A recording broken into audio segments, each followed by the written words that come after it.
আসসালামু আলাইকুম দর্শক। ইসরায়েল এবং ইরানের মধ্যে পাল্টাপাল্টি হামলা চলছে। কখনো ইসরায়েল এগিয়ে যাচ্ছে হামলার ভয়াবহতার দিক থেকে, অন্যদিকে আবার ইরান ইসরায়েলের নানা প্রান্তে ক্রমাগতভাবে আঘাত হেনেই চলেছে। দর্শক, দুটি খবরের শিরোনাম আপনাদের সামনে উপস্থাপন করি।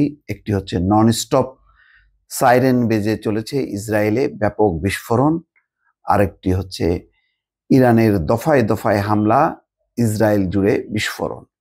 প্রথম খবরটি হচ্ছে ইসরায়েলের টানা বেজে চলেছে সাইরেন, আর একের পর এক শোনা যাচ্ছে বিস্ফোরণের শব্দ। ইসরায়েলের সামরিক বাহিনী জানিয়েছে ইরান থেকে একের পর এক ক্ষেপণাস্ত্র ছোড়া হয়েছে। এর জেরে সেন্ট্রাল এবং দক্ষিণ ইসরায়েলের অনেক এলাকায় বিমান হামলার সতর্কতা হিসেবে সাইরেন বেজে চলেছে। বিশেষ করে আসদোদ এবং লাচিস শহরে এবং পশ্চিম জেরুজালেমের কাছাকাছি কয়েকটি জায়গায় ইরানের ক্ষেপণাস্ত্র আঘাত হেনেছে। টাইমস অফ ইসরায়েল জানিয়েছে জেরুজালেমে সাইরেন বাজা মাত্রই ইসরায়েলি সংসদ সদস্যরা দ্রুত নিরাপদ আশ্রয়ে চলে যায়। অর্থাৎ যখনই সাইরেন বেজে উঠছে তখন সম্ভবত সংসদ অধিবেশন ছিল, তার এমপিরা দ্রুত নিরাপদ আশ্রয়ে চলে যায় অধিবেশন বন্ধ করে। ইসরায়েল এবং অধিকৃত পশ্চিম তীরে সোমবার সাংবাদিকদের রিপোর্ট করা নিষিদ্ধ করা হয়েছে, তাই অনেকে পাশের দেশ জর্ডান থেকে খবর সংগ্রহ করছে। এসব তথ্য জানিয়েছে কাতার ভিত্তিক সংবাদ মাধ্যম আল জাজিরা। প্রতিবেদন থেকে জানা যায় ইসরায়েলে পাল্টা হামলা চালিয়েছে ইরান। এই হামলায় এ পর্যন্ত প্রায় 450টি ব্যালিস্টিক ক্ষেপণাস্ত্র ছুড়েছে তারা। এর মধ্যে অন্তত 4টি ক্ষেপণাস্ত্র ইসরায়েলের বিভিন্ন জায়গায় আঘাত হেনেছে।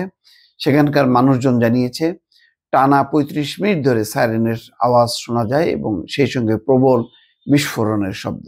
তবে ক্ষয়ক্ষতির সঠিক তথ্য এখনো পাওয়া যায়নি, কারণ ইসরায়েলের সেনাবাহিনী কোনো ভিডিও বা তথ্য প্রকাশে কড়া নিষেধাজ্ঞা দিয়েছে। তাই বাইরের দুনিয়া সঠিকভাবে জানতে পারছে না আসলে কি ঘটছে। যেমন ইরানের কোনো ঘটনা যখন কি ঘটছে তখন সাথে সাথে কিন্তু সংবাদ মাধ্যম বলছে এবং ইসরায়েলিরাও জানিয়ে দিচ্ছে, কিন্তু ইসরায়েলের ভেতরে কি ঘটছে সেটা কিন্তু বিশ্বের দুনিয়া জানছে না। গত 10 দিনে ইরানের হামলায় ইসরায়েল বড় ধরনের ক্ষতির মুখে পড়েছে।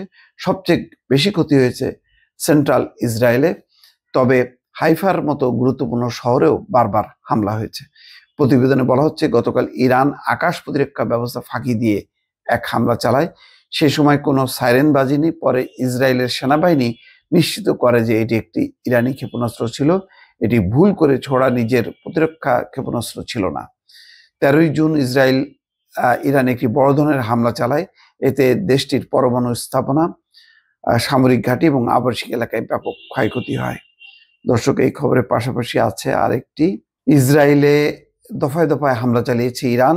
এতে দেশের বিভিন্ন প্রান্তে বিস্ফোরণ শব্দ পাওয়া গেছে। এছাড়া বিভিন্ন এলাকায় হামলার সতর্কতা সাইরেন বেজেছে। সোমবার আল জাজিরার এক প্রতিবেদনে বলা হয়েছে। ইসরায়েলের সংবাদ মাধ্যম জানিয়েছে ইসরায়েলের আসদোদ এবং লাচিস শহরে ক্ষেপণাস্ত্র হামলা চালানো হয়েছে।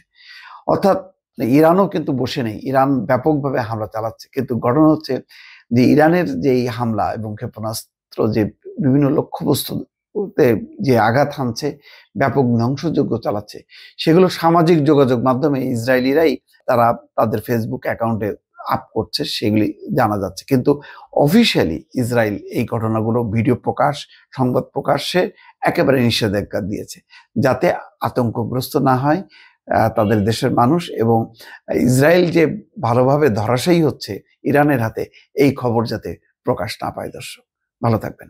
আল্লাহ হাফেজ।